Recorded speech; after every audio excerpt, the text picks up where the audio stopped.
नमस्कार, सर्वांचं स्वागत. संगीत समाधी भाग 13. लेखक ब्रह्मलीन योगीराज मनोहर हरकरे. पिंडाची शुद्धी अर्थात शरीर शुद्धी, राग गायन आणि चंद्रनाडी सूर्यनाडी. मागील भागात आपण बघितलं की तानसेनानी राग दीपक गायला आणि त्याच्या शरीराचा दाह झाला. तानसेनाच्या शरीराचा दाह का झाला याचं उत्तर योग साधनेमध्ये आहे.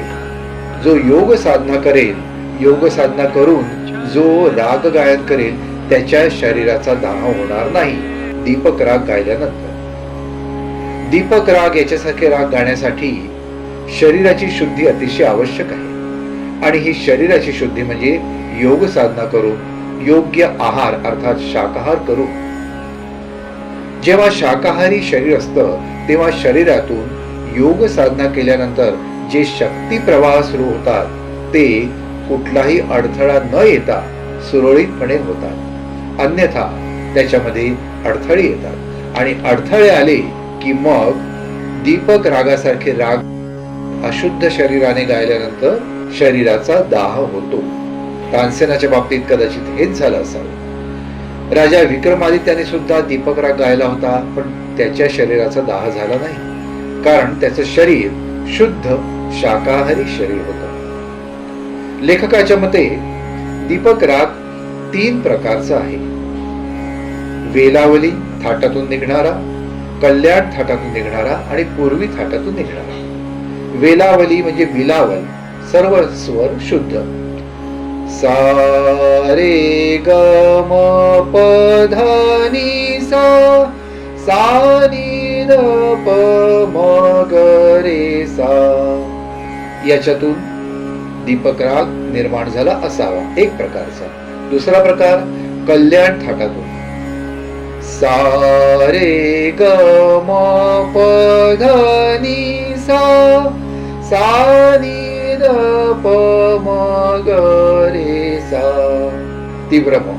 आणि तिसरा प्रकार पूर्वी थाटातून तो निर्माण झाला असावा. पूर्वी थाट असा सा रे ग म प ध नि सा, सा नि ध प म ग रे सा.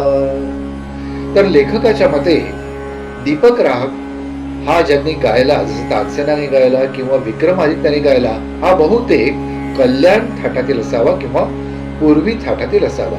कारण की या दोन्ही थाटांमध्ये म तीव्र आहे आणि ग सुद्धा शुद्ध आहे आणि हे दोन्ही स्वर चैतन्य निर्माण करणारे आहेत. म्हणून दीपक राग या 2 थाटातील असावा त्या काळातला, असं लेखकाचं मत आहे. योग साधना अर्थात काय? योग साधना सुद्धा गायकाला आवश्यक आहे आणि सोबतच खर्ज साधना सुद्धा आवश्यक आहे.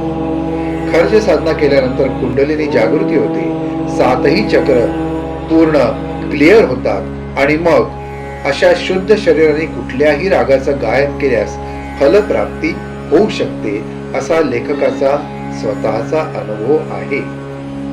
शरीर शुद्ध नसेल तर कुठलाही राग गायल्यानंतर फलप्राप्ती होणार नाही आणि अशुद्ध शरीर असेल तर दीपक राग गायल्यानंतर शरीराचा दाह होणारच. मग इथे लेखक स्वरोदय शास्त्रातील चंद्रनाडी, सूर्यनाडी आणि सुषुम्ना नाडी याच्याबद्दल सांगतात. संगीतातून फलप्राप्ती करण्यासाठी स्वरोदय शास्त्राचं ज्ञान असणं आवश्यक आहे. स्वरोदय शास्त्र म्हणजे सारे गाम पधनिसा नसून आपल्या उजव्या व डाव्या नागपुडीतील वायू नाड्यांचे म्हणजे स्वरांचे ज्ञान असणे. अर्थात हे स्वर म्हणजे आपल्या नागपुडीचे उजवे डावे स्वर.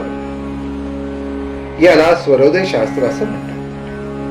तर उजवी नागपुडी जेव्हा चालू असते तेव्हा सूर्य स्वर सुरू आहे असं सांगतात योगशास्त्र.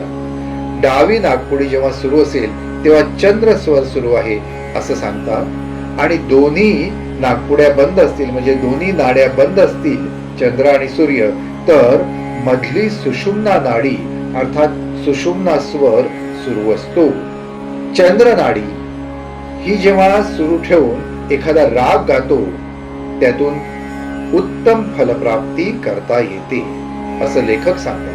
कारण की त्यांचा तो अनुभव आहे. जसं मेघ मल्हार गायल्यानंतर पाऊस पडेलच, जर चंद्र नाडी सुरू ठेवून मेघ मल्हार जर गायक गायलं तर. आणि मग सूर्य नाडीतून कशा पद्धतीचं गायन करून कसं फलित प्राप्त करता येईल याबद्दल लेखक सांगतात की सूर्य नाडीतून जर शुद्ध शरीराने दीपक राग गायला तर निश्चितपणे सर्वत्र दीप लागू शकतील. आणि म्हणून गायकाला योग साधना आणि नाड्यांचा अभ्यास असणं अतिशय आवश्यक आहे. ज्याला गानयोग प्राप्त करायचं आहे आणि गानयोगाचं ज्ञान प्राप्त करायचं आहे आणि गानयोगातून काही फलप्राप्ती करायची आहे, त्या गायकाला अगदी आवश्यक आहे की या नाड्यांचं ज्ञान आवश्यक असणं. आणि यासाठी रोज याचा सराव करावा लागतो. सकाळी उठून लोम अनुलोम प्राणायाम करावा लागतो, योग साधना करावी लागते, दीर्घ श्वसन करावं लागतं. तर या सगळ्या पद्धती कराव्या लागतात. तेव्हा कुठे त्या त्या रागातून फलप्राप्ती आपल्याला मिळू शकते. लेखकांनी उदाहरणासहित या पुस्तकात ते सांगितलेलं आहे. आणि म्हणून ज्यांना हे संपूर्ण दिव्य ज्ञान जाणायचं आहे त्यांनी हे पुस्तक अवश्य वाचावं. संगीत ते समाधी, सर्व दिव्य आणि अद्भुत माहिती आहे.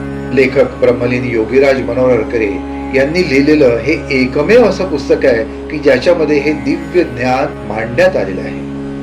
हे पुस्तक आपण सर्वांनी, अर्थात सर्व गायक क्षेत्रातील सर्व गायकांनी, वादकांनी, सगळ्यांनी हे अवश्य वाचावं.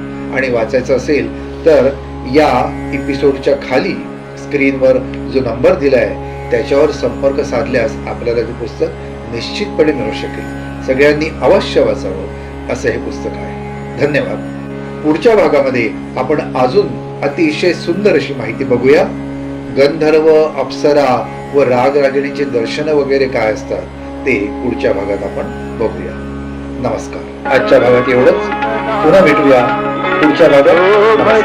हरि को सदा, जो भजे हरि को सदा, तोहि परम पद पावेगा, तोहि परम पद पावेगा, तोहि परम पद पावेगा.